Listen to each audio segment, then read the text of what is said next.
Hello my dear friends, આજના વિડીયોમાં આપણે ટેટ 1 સ્પેશિયલ એટલે કે ધોરણ 1 થી તૈયારી કરતા કેન્ડિડેટ્સ માટે મોસ્ટ ઇમ્પોર્ટન્ટ વિડીયો બની રહેશે. આ વિડીયોમાં મિત્રો આપણે નવા અભ્યાસક્રમ આધારિત મોડેલ પેપર 2 નો અભ્યાસ કરીશું. ગઈકાલના વિડીયોમાં આપણે મોડેલ પેપર 1 જોઈ ચૂક્યા છીએ મિત્રો. જો તમે તે વિડીયો ન જોયો હોય તો તે વિડીયો મારી ચેનલના પ્લેલિસ્ટમાં જઈને તે વિડીયો જોઈ શકો છો. પ્લેલિસ્ટનું નામ છે ટેટ 1 અથવા તો કોર્સમાં જઈને તમે પણ તે વિડીયો જોઈ શકો છો. તો આ મોડેલ પેપર 2 છે મિત્રો. મોડેલ પેપર 1 ગઈકાલે જોઈ ચૂક્યા છીએ.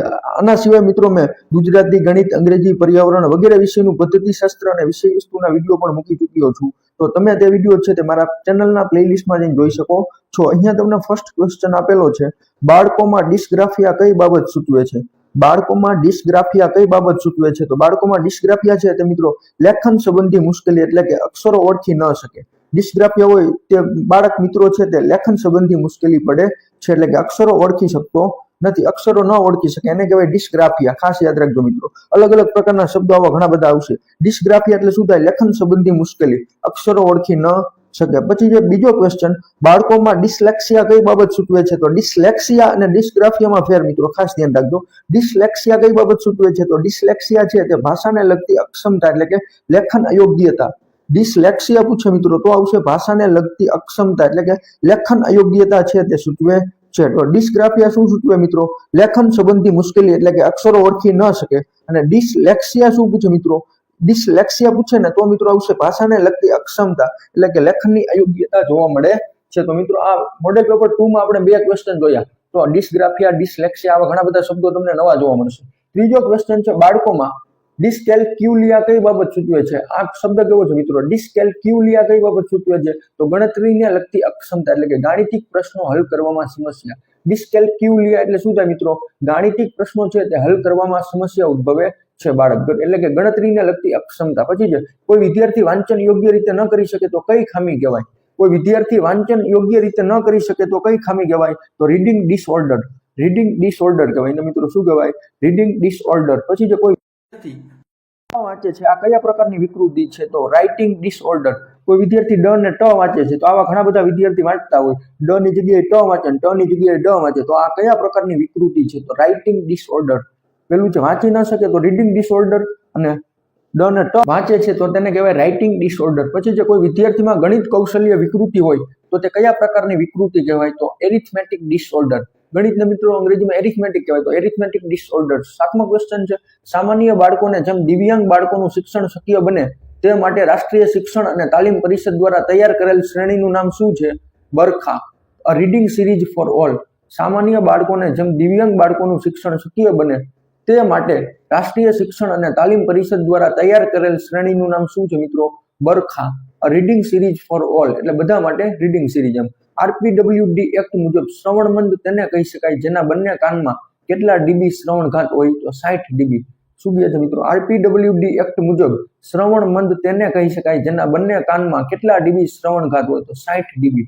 પછી છે, ચતુષ્કોણના ચારેય ખૂણાના માપનો સરવાળો કેટલો થાય છે? 360 અંશ. ચતુષ્કોણના ચારેય ખૂણાના માપનો સરવાળો કેટલો થાય છે? 360 અંશ. પછી છે, પ્રથમ 10 બેકી પ્રાકૃતિક સંખ્યાઓની સરેરાશ કેટલી થાય છે મિત્રો? 11. પ્રથમ 10 બેકી પ્રાકૃતિક સંખ્યાઓની સરેરાશ કેટલી થાય છે? 11. ચતુષ્કોણના ચારેય ખૂણાના માપનો સરવાળો કેટલો થાય છે મિત્રો? 360 અંશ. આ ખાસ યાદ રાખજો. આવા બધા પ્રશ્નો પૂછાવાની શક્યતા છે. જે જૂની જે ટેટ લેવામાં આવી હતી તેમાં આવા બધા પ્રકારના પ્રશ્નો પૂછાઈ ગયેલા છે. ચતુષ્કોણનું પૂછે ચારેય ખૂણાના માપનો સરવાળો તો 360 અંશ, અને પ્રથમ 10 બેકી પ્રાકૃતિક સંખ્યાઓની સરેરાશ પૂછી છે મિત્રો, તો એના જવાબમાં આવશે 11. પછી આપણે જોયું કે RPWD એક્ટ મુજબ શ્રવણમંદ તેને કહી શકાય જેના બંને કાનમાં કેટલા ડીબી શ્રવણ ઘાત હોય? તો 60 ડીબી. તો 60 ડીબી હોય તેને મિત્રો શ્રવણમંદ કહી શકાય. પછી જે પ્રથમ 10 એકી સંખ્યાની સરેરાશ કેટલી થાય? 10. પ્રથમ 10 એકી સંખ્યાની સરેરાશ કેટલી થાય છે મિત્રો? 10. પછી જે પ્રગતિશીલ શિક્ષણ અનુસાર શાળા શું છે? તો તમને અલગ અલગ 4 ઓપ્શન આપ્યા હોય, અને આ ઓપ્શન આપ્યું હોય કે સમાજનું એક નાનું સ્વરૂપ છે. પ્રગતિશીલ શિક્ષણ અનુસાર શાળા શું છે? સમાજનું એક નાનું સ્વરૂપ છે. બાળ કેન્દ્રીય શિક્ષણ પદ્ધતિ કયા પ્રકારની પ્રવૃત્તિઓને પ્રોત્સાહન આપે છે? તો લેખિત કાર્યો પર ભાર. બાળ કેન્દ્રીય શિક્ષણ પદ્ધતિ કયા પ્રકારની પ્રવૃત્તિઓને પ્રોત્સાહન આપે છે? લેખિત કાર્યો પર ભાર. પછી જે જ્હોન ડ્યુઈના મતે શિક્ષણ એ શું છે? તો જ્હોન ડ્યુઈના મતે શિક્ષણ એ જીવન માટેની તૈયારી છે. શું છે મિત્રો? શિક્ષણ એ જીવન માટેની તૈયારી છે। તમને એવું પણ પૂછીએ કે શિક્ષણ એ જીવન માટેની તૈયારી, આ કોના મત મુજબ આવું કહ્યું છે, એટલે કોને આવું કહ્યું છે? તો જોહન ડ્યુઈ। શું જવાબ આવશે મિત્રો? જોહન ડ્યુઈ। નેક્સ્ટ છે પિયાજેના મતે ભાષાના વિકાસ પહેલા શું વિકસે છે? તો જ્ઞાનાત્મક વિચાર। પિયાજેના મતે ભાષાના વિકાસ પહેલા શું વિકસે છે? પિયાજેના મતે ભાષાના વિકાસ પહેલા શું વિકસે છે? જ્ઞાનાત્મક વિચાર। પ્રથમ 10 એકી સંખ્યાની સરેરાશ કેટલી થાય છે? 10। પ્રગતિશીલ શિક્ષણ અનુસાર શાળા શું છે? સમાજનું એક નાનું સ્વરૂપ છે। બાળ કેન્દ્રીય શિક્ષણ પદ્ધતિ કયા પ્રકારની પ્રવૃત્તિઓને પ્રોત્સાહન આપે છે? તો લેખિત કાર્યો પર ભાર। જોહન ડ્યુના મતે શિક્ષણ એ શું છે? તો જીવન માટેની તૈયારી। 16મો ક્વેશ્ચન છે બાળકોમાં પ્રથમ શબ્દ સામાન્ય રીતે કઈ ઉંમરે બોલવાનું શરૂ થાય છે? 10 થી 14 મહિના। મિત્રો ખાસ ધ્યાન રાખજો, બાળકોમાં પ્રથમ શબ્દ સામાન્ય રીતે કઈ ઉંમરે બોલવાનું શરૂ થાય છે? એટલે બાળક છે તે સામાન્ય રીતે કઈ ઉંમરે પ્રથમ શબ્દ બોલે છે? તો 10 થી 14 મહિના। 10 થી 14 મહિનાનો સમય હોય ત્યારે પ્રથમ શબ્દ બોલે છે। પછી છે વાય ગોષ્ઠકીના નામ। વાય ગોષ્ઠકી નામ તે બાળકનું શિક્ષણ તેના વિકાસ કરતા હોય છે। તો આગળ વાય ગોષ્ઠકીનું નામ તે બાળકનું શિક્ષણ તેના વિકાસ કરતા હોય છે। આગળ પછી જે વ્યક્તિગત ભિન્નતાને ધ્યાનમાં રાખીને શિક્ષકે વર્ગખંડમાં કઈ પદ્ધતિઓનો ઉપયોગ કરવો જોઈએ? વ્યક્તિગત ભિન્નતાને ધ્યાનમાં રાખીને શિક્ષકે વર્ગખંડમાં કઈ પદ્ધતિઓનો ઉપયોગ કરવો જોઈએ? વિવિધ શિક્ષણ પદ્ધતિઓ અને બહુવિધ માધ્યમોનું મિશ્રણ। કેવી પદ્ધતિનો ઉપયોગ કરવો જોઈએ મિત્રો? વ્યક્તિગત ભિન્નતા એટલે અમુક વ્યક્તિ છે હોશિયાર હોય, અમુક બાળક હોશિયાર હોય, અમુક બાળક મીડિયમ હોય અને અમુક બાળક છે તે સાવ એને થોડું આવડતું હોય તો એને પ્રિય બાળક કહેવામાં આવે છે મિત્રો। તો વ્યક્તિગત ભિન્નતાને ધ્યાનમાં રાખીને શિક્ષકે વર્ગખંડમાં કઈ પદ્ધતિઓનો ઉપયોગ કરવો જોઈએ? તો વિવિધ શિક્ષણ પદ્ધતિઓ અને બહુવિધ માધ્યમોનું મિશ્રણ। પછી જે ભાષા શિક્ષણનો સૌથી મહત્વનો ગુણ કયો હોવો જોઈએ? શુદ્ધ ઉચ્ચારણ। ભાષા શિક્ષણનો સૌથી મહત્વનો ગુણ કયો હોવો જોઈએ મિત્રો? શુદ્ધ ઉચ્ચારણ, એટલે સારી રીતે ઉચ્ચારણ કરી શકે, શુદ્ધ ઉચ્ચારણ કરી શકે। પછી જે પાઠ આયોજન કેવા સ્વરૂપમાં હોય છે? તો લેખિત। પાઠ આયોજન કેવા સ્વરૂપમાં હોય છે મિત્રો? લેખિત સ્વરૂપમાં જ હોય પાઠ આયોજન। બાળકોમાં પ્રથમ શબ્દ સામાન્ય રીતે કઈ ઉંમરે બોલવાનું શરૂ થાય છે? તો 10 થી લઈને 14 મહિના સુધીમાં। વાય ગોષ્ઠકી નામ તે બાળકનું શિક્ષણ તેના વિકાસ કરતા કેવું હોય છે? તો આગળ હોય છે। પછી જે વ્યક્તિગત ભિન્નતાને ધ્યાનમાં રાખીને શિક્ષકે વર્ગખંડમાં કઈ પદ્ધતિઓનો ઉપયોગ કરવો જોઈએ? વિવિધ શિક્ષણ પદ્ધતિઓ અને બહુવિધ માધ્યમોનું મિશ્રણ। કઈ પદ્ધતિ મિત્રો? વિવિધ શિક્ષણ પદ્ધતિઓ અને બહુવિધ માધ્યમોનું મિશ્રણ। નેક્સ્ટ છે ભાષા શિક્ષણનો સૌથી મહત્વનો ગુણ કયો હોવો જોઈએ? શુદ્ધ ઉચ્ચારણ। કયો હોવો જોઈએ મિત્રો? શુદ્ધ ઉચ્ચારણ। પછી જે પાઠ આયોજન કેવા સ્વરૂપમાં હોય છે? તો લેખિત સ્વરૂપમાં। અલગ અલગ તમને 4 ઓપ્શન આપેલા હોય તો લેખિત સ્વરૂપમાં આવશે મિત્રો। નેક્સ્ટ છે પર્યાવરણમાં રચનાત્મક મૂલ્યાંકનનું એક ઉદાહરણ કયું છે? તો 4 ઉદાહરણ આપ્યા હોય તેમાં આવું ઉદાહરણ આપ્યું હોય તો તેના જવાબમાં આવશે કે રચનાત્મક મૂલ્યાંકનનું ઉદાહરણ। તો પ્રોજેક્ટ કાર્ય દરમિયાન શિક્ષકનું નિરીક્ષણ અને પ્રતિસાદ। પ્રોજેક્ટ કાર્ય દરમિયાન શિક્ષકનું નિરીક્ષણ અને પ્રતિસાદ। નેક્સ્ટ છે બાળકોમાં વાંચન કૌશલ્ય વિકસાવવા માટેનો પ્રથમ તબક્કો કયો છે? તો ચિત્રોને વાર્તા સાથે જોડવા। બાળકોમાં વાંચન કૌશલ્ય વિકસાવવા માટેનો પ્રથમ તબક્કો કયો છે મિત્રો? ચિત્રોને વાર્તા સાથે જોડવા એ પ્રથમ તબક્કો છે। પછી જે ભાષા મૂલ્યાંકનમાં નિદાન પછી કયું પગલું લેવું જોઈએ? તો ઉપચારાત્મક શિક્ષણ પ્રદાન કરવું। ભાષા મૂલ્યાંકનમાં નિદાન પછી કયું પગલું લેવું જોઈએ? ઉપચારાત્મક શિક્ષણ પ્રદાન કરવું। 24મો ક્વેશ્ચન છે પ્રાથમિક સ્તરે બાળકોની ભાષાનું મૂલ્યાંકન કરવા માટે સૌથી ઓછું મહત્વનું શું છે? તો લેખનમાં વ્યાકરણની ચોકસાઈ। પ્રાથમિક સ્તરે બાળકોની ભાષાનું મૂલ્યાંકન કરવા માટે સૌથી ઓછું મહત્વનું શું છે? તમને 4 ઓપ્શન આપ્યા હોય એમાં આ ઓપ્શન આપેલા હોય તો તેના જવાબમાં આવશે મિત્રો લેખનમાં વ્યાકરણની ચોકસાઈ। 25મો ક્વેશ્ચન છે ડિસ્ગ્રાફિયા કઈ સમસ્યા સાથે સંબંધિત છે? તો લેખન। આપણે આગળ જોયું હતું પહેલો બીજો પ્રશ્ન હતો ડિસ્ગ્રાફિયા કઈ સમસ્યા સાથે સંબંધિત છે? તો લેખન। નેક્સ્ટ છે સંકલનાત્મક મૂલ્યાંકન ક્યારે કરવામાં આવે છે? સંકલનાત્મક મૂલ્યાંકન ક્યારે કરવામાં આવે છે? તો વર્ષના અંતે અથવા અભ્યાસક્રમ પૂર્ણ થયા પછી। સંકલનાત્મક મૂલ્યાંકન ક્યારે કરવામાં આવે છે મિત્રો? વર્ષના અંતે અથવા અભ્યાસક્રમ પૂર્ણ થયા પછી।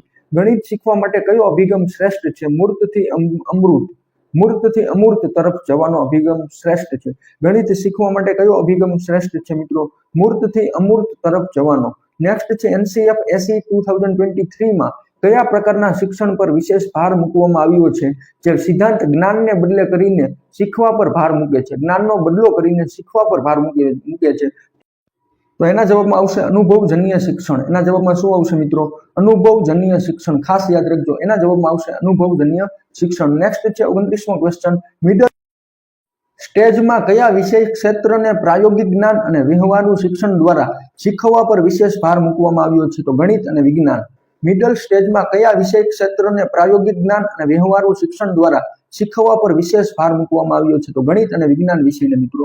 પછી જે NCFSE 2023 અનુસાર મિડલ સ્ટેજના વિદ્યાર્થીઓને કેટલી ભાષાઓ શીખવવામાં આવશે? તો 3 ભાષાઓ.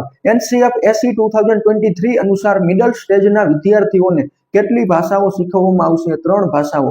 31મો ક્વેશ્ચન છે, ફાઉન્ડેશનલ સ્ટેજમાં બાળકના વિકાસના કેટલા મુખ્ય ક્ષેત્રો પર ધ્યાન કેન્દ્રિત કરવામાં આવ્યું છે? 5 ક્ષેત્રો.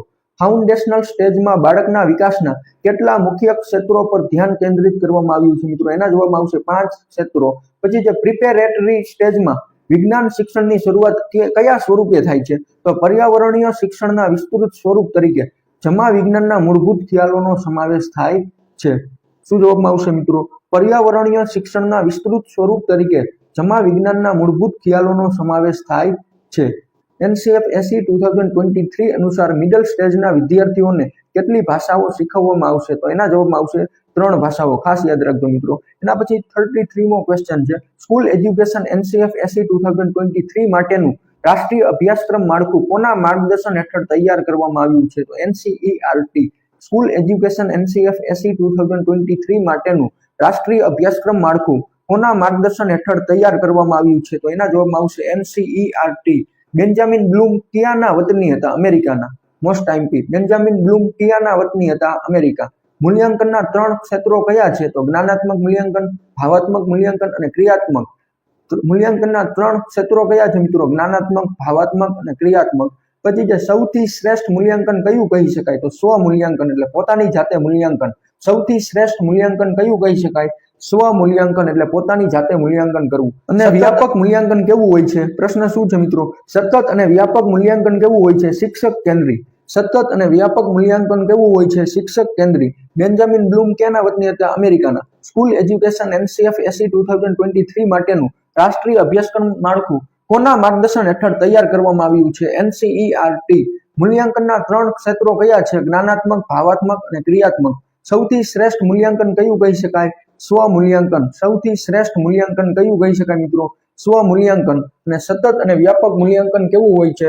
શિક્ષક કેન્દ્રી. સતત અને વ્યાપક મૂલ્યાંકન કેવું હોય છે મિત્રો? શિક્ષક કેન્દ્રી. તો 37 સુધીના MCQ જોયા મિત્રો. આ MCQ આવા છે મિત્રો કે જે ટેટ 1 ની એક્ઝામમાં 100% પૂછાવાની શક્યતા ધરાવે છે. આ પેપરમાંથી ઘણા બધા MCQ તમને ટેટ 1 ની એક્ઝામમાં જોવા મળશે. ટેટ 1 ના પેપરમાં જોવા મળશે. 38મો ક્વેશ્ચન છે, કોઈ વસ્તુ કે પ્રક્રિયાનું મૂલ્ય નક્કી કરવું એટલે મૂલ્યાંકન. આ વ્યાખ્યા કોણે આપી? તો એડમ્સે.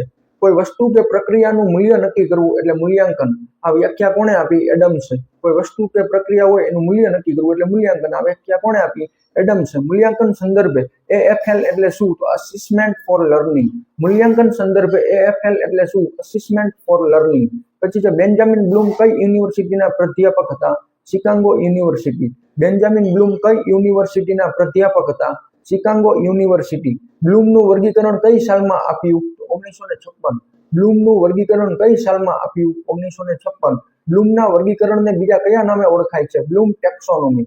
બ્લૂમના વર્ગીકરણને બીજા કયા નામે ઓળખવામાં આવે છે? Bloom taxonomy. આ બેન્જામિન બ્લૂમ નામનો ટોપિક છે તો મિત્રો ખાસ જોઈ લેજો. એમાંથી એક ક્વેશ્ચન તો પૂછવાની શક્યતા છે. બ્લૂમના વર્ગીકરણને બીજા કયા નામે ઓળખવામાં આવે છે? તો બ્લૂમ ટેક્સોનોમી.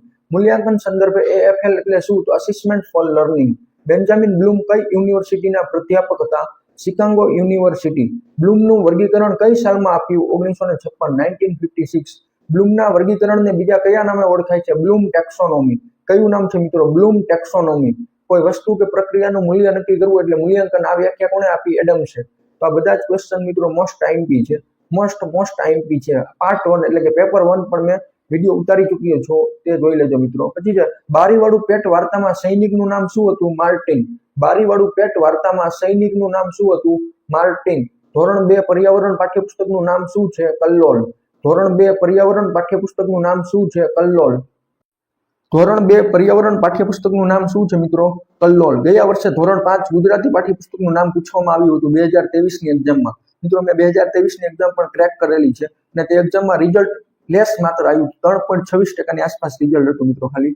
પછી જે ધોરણ 3 પર્યાવરણમાં વનપરી એકમમાં બાળકો કઈ રમત રમે છે? તો સંતાકુકડી અને અંતાક્ષરી. ધોરણ 3 પર્યાવરણમાં વનપરી એકમ છે એમાં બાળકો કઈ રમત રમે છે? તો સંતાકુકડી અને અંતાક્ષરી. ઘર પ્રિય ઘર જોડકા કયા ધોરણમાં આપવામાં આવેલા છે? તો ધોરણ 3 પર્યાવરણ. ઘર પ્રિય ઘર જોડકા કયા ધોરણમાં આપવામાં આવેલા છે? ધોરણ 3 પર્યાવરણ. ધોરણ 3 પર્યાવરણ એકમ આપણા કામમાં કડિયા કામ કોણ કરે છે મિત્રો? રમેશ. ધોરણ 3 પર્યાવરણ એકમ આપણા કામમાં કડિયા કામ કોણ કરે છે? રમેશ. બારીવાળું પેટ વાર્તામાં સૈનિકનું નામ શું હતું? માર્ટિન. ધોરણ 2 પર્યાવરણ ટેક્સ્ટબુકનું નામ શું છે? કલ્લોલ. ધોરણ 3 પર્યાવરણમાં વનપરી એકમમાં બાળકો કઈ રમત રમે છે? સંતાકુકડી અને અંતાક્ષરી. ઘર પ્રિય ઘર જોડકા કયા ધોરણમાં આપવામાં આવેલા છે? ધોરણ 3 પર્યાવરણ. ધોરણ 3 પર્યાવરણ એકમ આપણા કામમાં કડિયા કામ કોણ કરે છે મિત્રો? રમેશ. ફરીથી જોઈ લે. બારીવાળું પેટ વાર્તામાં સૈનિકનું નામ શું હતું? માર્ટિન. ધોરણ 2 પર્યાવરણ ટેક્સ્ટબુકનું નામ શું છે? કલ્લોલ. ધોરણ 3 પર્યાવરણમાં વનપરી એકમમાં બાળકો કઈ રમત રમે છે? સંતાકુકડી અને અંતાક્ષરી. નેક્સ્ટ છે વિકાસ એ કેવો ફેરફાર છે? તો ગુણાત્મક ફેરફાર. વિકાસ એ કેવો ફેરફાર છે મિત્રો? અલગ અલગ 4 ઓપ્શન આપ્યા હોય તો એના જવાબમાં આવશે ગુણાત્મક ફેરફાર. વિકાસ ઉપર શાની અસર પડે છે? તો શિક્ષણ અને તાલીમની. વિકાસ ઉપર શાની અસર પડે છે મિત્રો? શિક્ષણ અને તાલીમની. પરિપક્વતા એટલે શું? તો વૃદ્ધિ અને વિકાસની મહત્તમ કક્ષા. પરિપક્વતા એટલે શું મિત્રો? વૃદ્ધિ અને વિકાસની મહત્તમ કક્ષા. પરિપક્વતા એટલે કોઈ પણ પ્રકારની તાલીમ કે અનુભવથી નિરપેક્ષપણે થતી વિકાસની ઘટનાને પરિપક્વતા કહે છે. આ બીજી ડેફિનેશન છે મિત્રો. કોઈ પણ પ્રકારની તાલીમ કે અનુભવથી નિરપેક્ષપણે થતી વિકાસની ઘટનાને પરિપક્વતા કહે છે. પછી જે વિકાસની પ્રક્રિયા કેવી છે? તો ઉપરથી નીચેની તરફ એટલે કે મસ્તકથી ધડ તરફ. વિકાસની પ્રક્રિયા કેવી છે મિત્રો? ઉપરથી નીચેની તરફ એટલે કે મસ્તકથી ધડ તરફ. ખાસ યાદ રાખજો. તમને એમસીક્યુમાં પૂછી શકે કે વિકાસની પ્રક્રિયા કેવી છે? તો 4 અલગ અલગ ઓપ્શન આપ્યા હોય તો તેના જવાબમાં આવશે ઉપરથી નીચેની તરફ એટલે કે મસ્તકથી ધડ તરફ. વિકાસ એ કેવો ફેરફાર છે? ગુણાત્મક ફેરફાર. વિકાસ ઉપર શાની અસર પડે છે? શિક્ષણ અને તાલીમની. પરિપક્વતા એટલે શું? તો વૃદ્ધિ અને વિકાસની મહત્તમ કક્ષા. પરિપક્વતા એટલે શું? બીજી ડેફિનેશન છે એ આપણે જોયું. એના પછી છે વિકાસની પ્રક્રિયા તો પરાવલંબનથી સ્વાવલંબન તરફ. વિકાસની પ્રક્રિયા કેવી છે મિત્રો? પરાવલંબનથી સ્વાવલંબન તરફ. વિકાસને અસર કરતા પરિબળો કયા છે? વારસો અને વાતાવરણ. વિકાસને અસર કરતા પરિબળો કયા છે? વારસો અને વાતાવરણ. સતત અને સર્વગ્રાહી મૂલ્યાંકનની વાત સૌપ્રથમ કઈ રાષ્ટ્રીય શિક્ષણ નીતિમાં કરવામાં આવેલ હતી? તો રાષ્ટ્રીય શિક્ષણ નીતિ 1986. સતત અને સર્વગ્રાહી મૂલ્યાંકનની વાત સૌપ્રથમ કઈ રાષ્ટ્રીય શિક્ષણ નીતિમાં કરવામાં આવેલ હતી? રાષ્ટ્રીય શિક્ષણ નીતિ 1986. સીસીઈ નું પૂરું નામ જણાવો. Continuous and comprehensive evolution. CCE નું પૂરું નામ શું છે મિત્રો? Continuous and comprehensive evolution. આ પૂરા નામ વાળામાં એક તો પ્રશ્ન હશે જ ગમે તે. સીસીઈ નું પૂરું નામ કન્ટિન્યુઅસ એન્ડ કોમ્પ્રિહેન્સિવ ઇવોલ્યુશન. એસસીઈ નું પૂરું નામ જણાવો. તો school based comprehensive evolution. School based comprehensive evolution. CCE પૂછે તો કન્ટિન્યુઅસ એન્ડ કોમ્પ્રિહેન્સિવ ઇવોલ્યુશન અને એસસીઈ પૂછે તો સ્કૂલ બેઝડ કોમ્પ્રિહેન્સિવ ઇવોલ્યુશન. વિકાસની પ્રક્રિયા કેવી છે? પરાવલંબનથી સ્વાવલંબન તરફ. વિકાસને અસર કરતા પરિબળો કયા છે? વારસો અને વાતાવરણ. સતત અને સર્વગ્રાહી મૂલ્યાંકનની વાત સૌપ્રથમ કઈ રાષ્ટ્રીય શિક્ષણ નીતિમાં કરવામાં આવેલ હતી? રાષ્ટ્રીય શિક્ષણ નીતિ 1986. એનઈપી 2020 વિશે મિત્રો આપણે વિડીયો બનાવી ચૂક્યા છીએ. તે વિડીયો ન જોયો હોય તો જોઈ લેજો. તેમાંથી એક પ્રશ્ન તો તમને ટેટ 1 ની એક્ઝામમાં પૂછવામાં આવશે. સીસી નું પૂરું નામ continuous and comprehensive evolution. SC નું પૂરું નામ સ્કૂલ બેઝડ કોમ્પ્રિહેન્સિવ ઇવોલ્યુશન. આ પૂરા નામ વાળા ખાસ યાદ રાખજો, શોર્ટ ફોર્મ વાળા. એક માર્કનો ક્વેશ્ચન તો તમને આવું પૂછશે જ 100%. વિકાસની પ્રક્રિયા એમ પૂછે તો મિત્રો પરાવલંબનથી સ્વાવલંબન તરફ. તમને જવાબ ઓપ્શનમાં આ પણ આપી શકે કે સ્વાવલંબનથી પરાવલંબન તરફ. તો ભૂલમાં એ ટીક કરીને આવતા નહીં. જવાબમાં આવશે પરાવલંબનથી સ્વાવલંબન તરફ. તો આ મિત્રો 57 સુધીના એમસીક્યુ જોયા. આવા ઘણા બધા વિડીયો મિત્રો મારી ચેનલના પ્લેલિસ્ટમાં જઈને એમાં નામ લખેલું છે ટેટ 1 અથવા તો કોર્સમાં તમે જોઈ શકો છો. તો ટેટ 1 લખેલું છે ત્યાં તમે સિલેક્ટ કરશો એટલે મિત્રો ટેટ 1 ને લગતા ઘણા બધા વિડીયો જોવા મળશે. ગુજરાતી પદ્ધતિશાસ્ત્ર અને વિષય વસ્તુ, પર્યાવરણ છે, અંગ્રેજી છે. ટેટ 1 માં જેટલા વિષય આવે છે તે બધા જ વિષયના વિડીયો મિત્રો હું ઉતારી ચૂક્યો છું. તે વિડીયો ન જોયા હોય તો જોઈ લેજો. આવનારી 21 ડિસેમ્બર 2025 ના દિવસે જે ટેટ 1 ની એક્ઝામ છે તેમાંથી ઘણા બધા પ્રશ્નો છે તે મિત્રો આ વિડીયોમાંથી તમને જોવા મળશે. આ મોડેલ પેપર 2 છે મિત્રો. મોડેલ પેપર 1 પણ મેં ગઈકાલે એનો વિડીયો પણ હું મૂકી ચૂક્યો છું. જો તમે તે વિડીયો ન જોયો હોય તો તે વિડીયો જોઈ શકો છો. તો 57 સુધીના એમસીક્યુ જોઈએ. 58માં એમસીક્યુ છે ગુજરાતમાં એસસીઈ નું માળખું કોના દ્વારા તૈયાર કરવામાં આવ્યું છે? એટલે સ્કૂલ બેઝડ કોમ્પ્રિહેન્સિવ ઇવોલ્યુશન નું માળખું કોના દ્વારા તૈયાર કરવામાં આવ્યું છે? જીસીઈઆરટી ગાંધીનગર એટલે કે આંતરરાષ્ટ્રીય શિક્ષણ વેદ ડોક્ટર રવિન્દ્રભાઈ દવેના માર્ગદર્શન હેઠળ. કોના દ્વારા મિત્રો? જીસીઈઆરટી ગાંધીનગર આંતરરાષ્ટ્રીય શિક્ષણ વેદ ડોક્ટર રવિન્દ્રભાઈ દવેના માર્ગદર્શન હેઠળ તૈયાર કરવામાં આવ્યું છે. Most IMP. એસસીઈ ના મુખ્ય ક્ષેત્રો કેટલા છે? 2. તો શૈક્ષણિક મૂલ્યાંકન અને સહશૈક્ષણિક મૂલ્યાંકન. શૈક્ષણિક મૂલ્યાંકન અને સહશૈક્ષણિક મૂલ્યાંકન. લાસ્ટ ક્વેશ્ચન છે શૈક્ષણિક મૂલ્યાંકન એટલે શું? તો આમાં વિષય વસ્તુ આધારિત જ્ઞાન અને સમજનું મૂલ્યાંકન થાય છે. વિષય વસ્તુ આધારિત જ્ઞાન અને સમજનું મૂલ્યાંકન થાય છે. તેના 2 પ્રકાર પડે છે. પહેલું છે રચનાત્મક મૂલ્યાંકન અને બીજું છે સત્રાંત મૂલ્યાંકન. પેલું કયું મૂલ્યાંકન છે મિત્રો? શૈક્ષણિક મૂલ્યાંકનમાં 2 આવશે, રચનાત્મક મૂલ્યાંકન અને બીજું છે સત્રાંત મૂલ્યાંકન. તો મિત્રો આવી રીતે આપણે 60 સુધીના MCQ જોયા મોડેલ પેપર 2 માં. મોડેલ પેપર 1 માં પણ 60 સુધીના MCQ જોયા હતા. તો મિત્રો આ વિડીયો તમને ગમ્યો હોય તો વિડીયોને લાઇક, શેર તેમજ ચેનલને સબસ્ક્રાઇબ કરવાનું ભૂલશો નહીં. અને આવા નવા અવનવા વિડીયો જોવા માટે મારી ચેનલને સબસ્ક્રાઇબ કરી લેજો, જેથી